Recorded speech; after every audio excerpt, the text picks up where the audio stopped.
কোন সাংবাদিক আমাকে বেকার ভিলেন বলেছে বলেন, জাস্ট নামটা বলেন, টেল মি। কোন সাংবাদিক বলছে সেটা জেনে আপনি কি করবেন?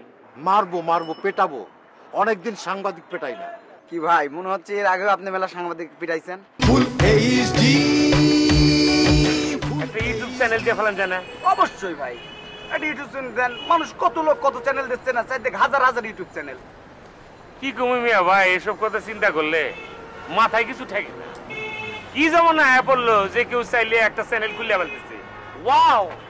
তার মধ্যে ধরেন যে তাহলে মনে করেন যে চ্যানেলে যে ভালো ভালো নাটক প্রোগ্রামগুলো হইতেছে এগুলো মানুষ দেখবে কেন? দেখবি লা ডাকে।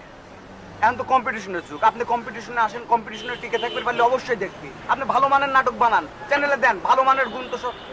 ভাই বেকার ভিলেন সরব চাই না।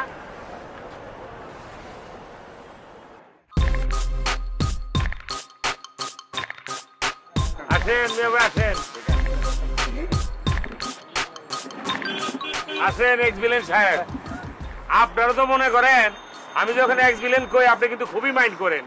যখন কোনো সাংবাদিকরা আপনারা বেকার ভিলেন কয় তখন কি আপনার জ্বলে না?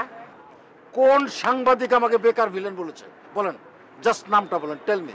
কোন সাংবাদিক বলছে সেটা জেনে আপনি কি করবেন? মারবো মারবো, পেটাবো। অনেকদিন সাংবাদিক পেটাই না। কি ভাই, মনে হচ্ছে এর আগেও আপনি মেলা সাংবাদিক পিটাইছেন। কি হয়েছে? না মানে করছি, আপনি মাত্রই কইলেন মেলা দিন সাংবাদিক পেটান না, তার মানে আপনি সাংবাদিক পেটাইতেন। কোনোদিন পিটাই নাই, তবে এখন পেটাবো। কোন সাংবাদিক আমাকে বেকার ভিলেন বলেছে আমি তার নামটা একটু জানতে চাই।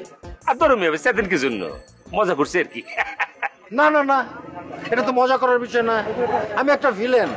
আমি বাংলাদেশের চলচ্চিত্রে কমসে কম 100 ছবিতে ভিলেনের চরিত্রে অভিনয় করেছি, তার মধ্যে 10টাতে আমি করেছি মেইন ভিলেন।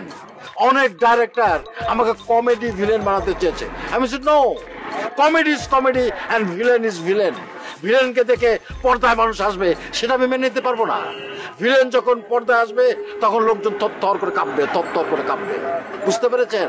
আমি সেই ভিলেন, সব সাই।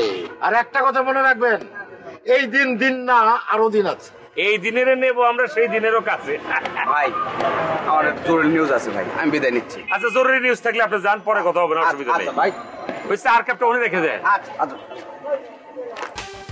আচ্ছা ভাই, আপনার যে নতুন নায়িকা শেয়ানা, ওটার খবর কি? শেয়ানা না, শিনা, শিনা। ও আচ্ছা আচ্ছা, শেয়ানা না শিনা, ওটার খবর কি?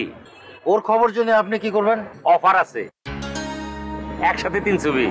এই বাজারে একসাথে 3 ছবি কে করবে? আরে ভাই আপনি তো ভালো করেই জানেন আমি ফাও কথা বলার মানুষ না। তা ডাইরেক্টর কে? 3 ছবির 3 ডাইরেক্টর। নামটা বলেন।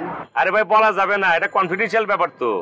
তবে এইটা জানি ছবির শুটিং হবে দুবাই আর মিশরের মরুভূমিতে।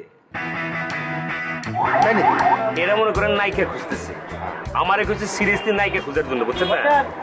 আমার কথা হচ্ছে আগে আমি ওকে দেখি, দেখার পরে ভালো হইলে ওকে না তো কইলাম। এমনও তো হইতে পারে, মানে হয়ে গেলে হয়ে যেতে পারে। হয়ে গেলেও হয়ে যেতে পারে মানেটা কি? শোনেন, শিরার মতো সুপার গার্ল এই ইন্ডাস্ট্রিতে একটাও নেই। ও চলচ্চিত্রে আসা মাত্র সব ছবি হিট, মারমার কাট কাট হয়ে যাবে। আমি নিজে ওকে ট্রেন করেছি, ফাইট, অ্যাকশন, ডান্স, মারমার কাট কাট। বাহ মাশাআল্লাহ, আপনার কথা শুনে তো মনে হচ্ছে খুবই ভালো হবো। তাইলে একবার দেখি কি কোন। চলেন কাল সকালে যাই।